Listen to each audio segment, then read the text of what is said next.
My life was smooth sailing until I met the CEO's daughter. After graduating from college, I was assigned to the General Affairs Department of the headquarters of a precision machinery manufacturing company. The first 3 years were all odd jobs and I was like a jack of all trades, but as I gained experience, I came to be entrusted with contract signing, contract management, stock management, and preparation for shareholder meetings. Last year, I was promoted to deputy department head, and if things went smoothly, I could become a department head and even aim for a higher position. I had always been devoted to my job, but I also got a cute girlfriend who everyone envies at a social mixer I attended 2 years ago at the invitation of a friend. That's when I received a confession from the CEO's daughter. I wouldn't mind dating you, Mr. Anderson. She said she joined the company through connections 3 years ago and was assigned to the General Affairs Department. But she hardly did any work, went home on time even if her work wasn't done, frequently left her seat to touch up her makeup in the bathroom or go shopping at a convenience store, and did whatever she wanted, taking advantage of the fact that no one scolded her because she was the CEO's daughter. I took great care not to upset her while explaining how to do the job, taking on unfinished work, and covering up her mistakes. Maybe she misunderstood and thought I liked her because of that. Despite her patronizing tone, I politely turned her down. I appreciate your feelings, but I already have a girlfriend, so I'm afraid I can't date you. It seemed unexpected for her to be rejected by me, and the CEO's daughter screamed with her eyes wide open and her face turning red. Huh? Do you know who I am? I'm the CEO's daughter. If you marry me, you might be able to become the president, you know. Sighing to myself at the trouble I'd gotten into, I replied, I don't intend to try to advance my career by marrying. I believe it only makes sense to be promoted because my achievements and abilities are recognized at work. She slapped my cheek and was furious. How dare you embarrass me? Remember this. The next day, I was called into the CEO's office. The CEO's daughter had complained that I had sexually harassed her, and the enraged boss didn't bother to hear my side of the story and announced my transfer to a factory in the countryside. How dare you hurt my precious daughter? I'm letting you off easy by not firing you. Be grateful. I was assigned to work at a factory in the countryside far from New York, so my relationship with my girlfriend became long distance. We had been dating for a long time and were considering getting married, so I decided to propose to her on this occasion. But when I told her that I had been transferred from the headquarters to a factory in the countryside for an unreasonable reason and asked her to come with me, her attitude completely changed. You must be joking. I jumped at the chance thinking you were an elite office worker, but you're working at a factory in the countryside. Give me back all the time I've spent. She was cute, kind, and considerate, and I believed she would make the best wife when we got married. Her false image began to crumble.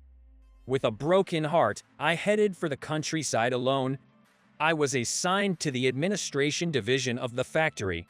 The factory is very large and has many employees, but there were only one section chief who was close to retirement, one female employee who was about to take maternity leave, and two part-time housewives in the administration division. The main tasks of the factory administration included answering phone calls, ordering supplies, data entry, and document management. I knew these tasks were important, but it was a pain for me, who had been in charge of crucial decision-making matters at the headquarters. When noon arrived, I headed to the company cafeteria.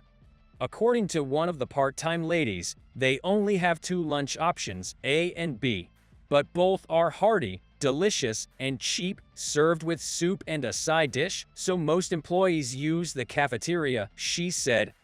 Hey, are you new here? What's your name? The cafeteria lady asked me.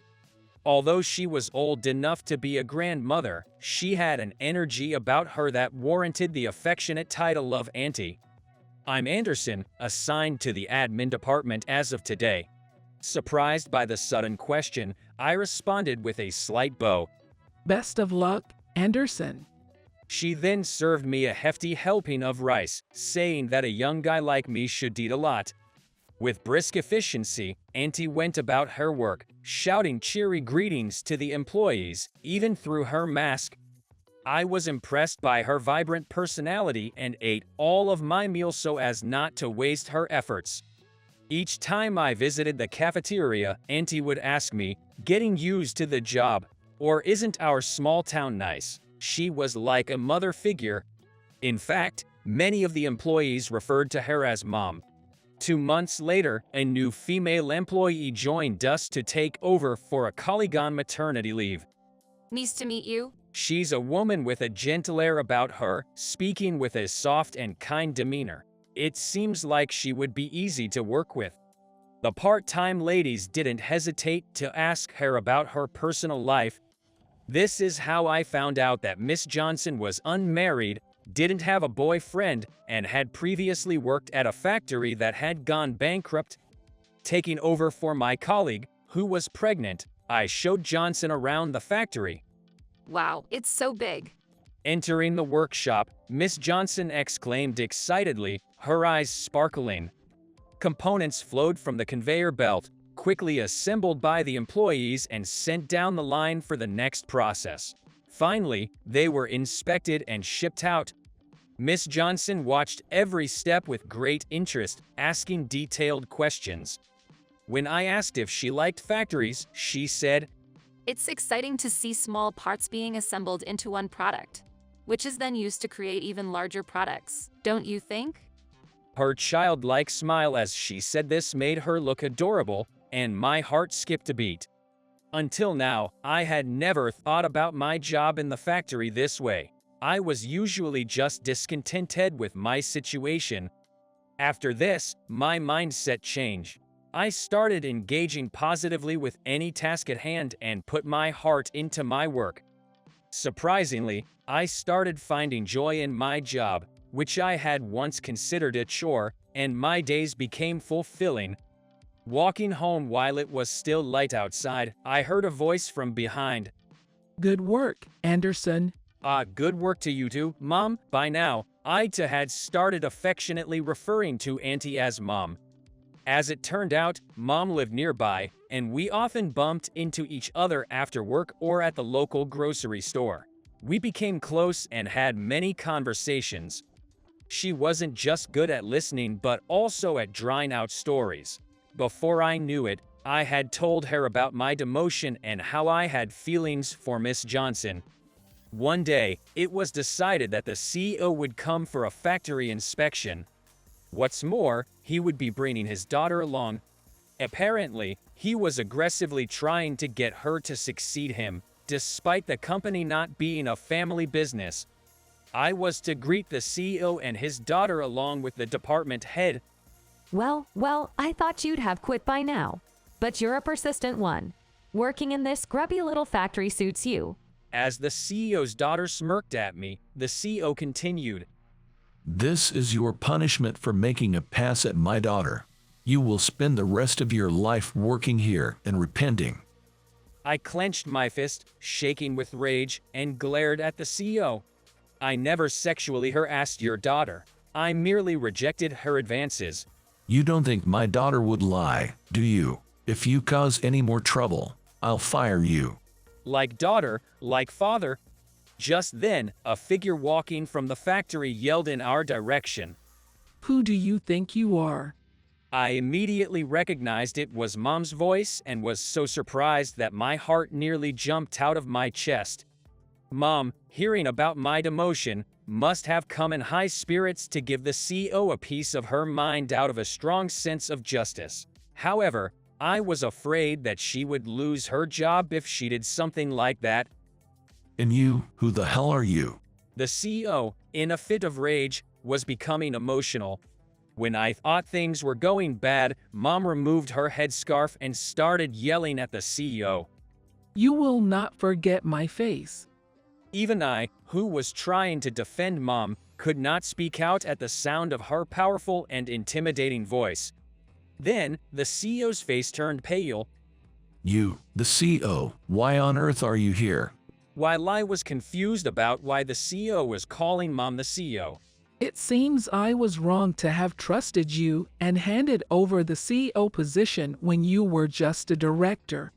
It was revealed that my mom was the former CEO, and I was astounded. You seem to have been doing whatever you like. I have received investigation reports from reliable people at headquarters. And you, young lady, The CEO's daughter shivered as she was called young lady. you too, be prepared. The CEO and his daughter left without visiting the factory, as if fleeing the scene. I apologize for not knowing that you were the former CEO. As I apologized, a loud laughter echoed. You can just call me Mom. I retired as CEO quite a while ago, so it's only natural that you didn't know. I'm also working in the employee cafeteria, keeping my identity a secret. I asked her why she retired as CEO and was working in the cafeteria. After all, I just love this company. While there is satisfaction in leading from the top as the CEO, it's also fun to support from the bottom, listening to the employees up close. I thought it was a very mom-like way of thinking. The next day, Mom called for an emergency meeting, and a board meeting was held at headquarters. She had retired as CEO, but she remained as chairperson in name only, with the authority to serve as chairman when the CEO was unable to do so. At the board meeting, it was revealed one after another that the CEO had been threatening the board members, putting pressure on personnel to give his daughter a vice president position, and that the CEO's daughter had not been working, pushing her work onto others. Those of you who couldn't stop the CEO's reckless actions are also responsible. Mom reprimanded the board members, and it was decided by resolution that Mom would return as CEO for a while. The CEO was dismissed, and the CEO's daughter, who had become uncomfortable, left the company in the form of voluntary retirement. The news that Mom had returned as CEO spread to the factory.